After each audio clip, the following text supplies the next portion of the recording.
Assalamualaikum dan salam sejahtera. Terima kasih kerana subscribe dan mengikuti saluran YouTube Atok Dat Studio.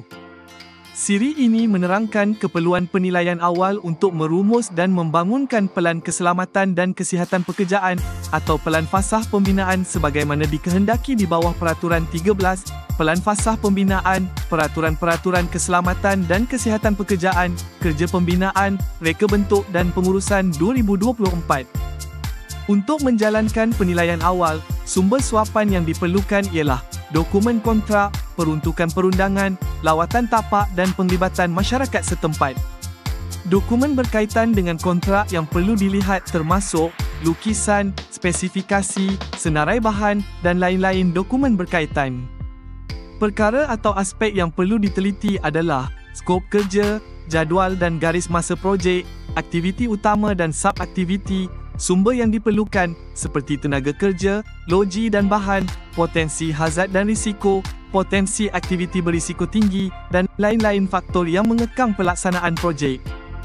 Peruntukan perundangan yang perlu dilihat termasuk tetapi tidak terhad kepada Aktah Keselamatan dan Kesihatan Pekerjaan 1994, Peraturan-Peraturan dan Perintah. Aktah Lembaga Pembangunan Industri Pembinaan Malaysia 1994.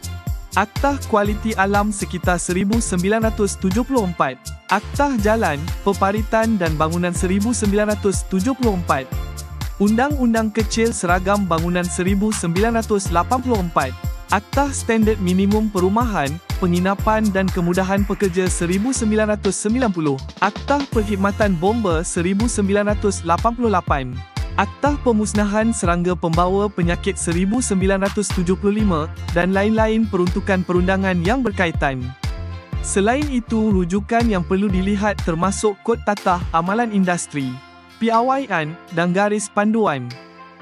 Rujukan kepada suapan perundangan perlu meneliti kehendak atau keperluan berkaitan, dasar keselamatan dan kesihatan pekerjaan, loji dan sistem kerja selamat, pentaksiran risiko, pemberitahuan berkanun, permit dan pelesenan, personel keselamatan dan kesihatan pekerjaan, orang kompeten atau terlatih, jawatan kuasa keselamatan dan kesihatan, pelan persediaan dan tindak balas kecemasan, maklumat, arahan, latihan dan penyeliaan, keperluan keselamatan dan kemudahan kesihatan serta kebajikan.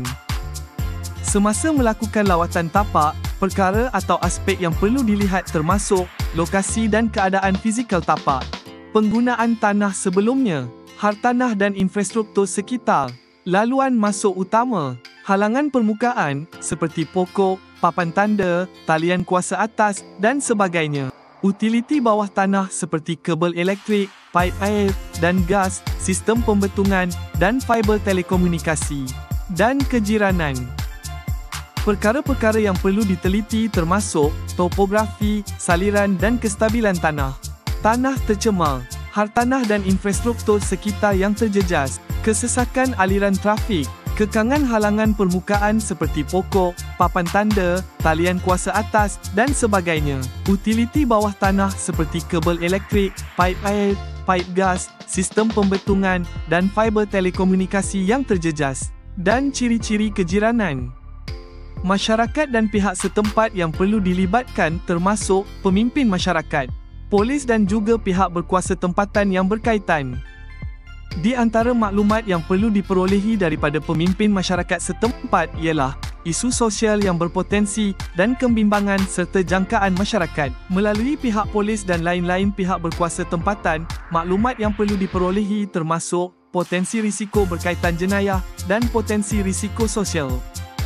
Hasil penilaian awal perlu digunakan sebagai sumber suapan untuk menjalankan pentaksiran risiko sebelum merumus dan membangunkan pelan keselamatan fasah pembinaan. Sekian untuk siri ini. Siri berikutnya akan membincangkan proses pentaksiran risiko bagi tujuan merumus dan membangunkan pelan keselamatan fasah pembinaan. Terima kasih. Assalamualaikum dan salam sejahtera.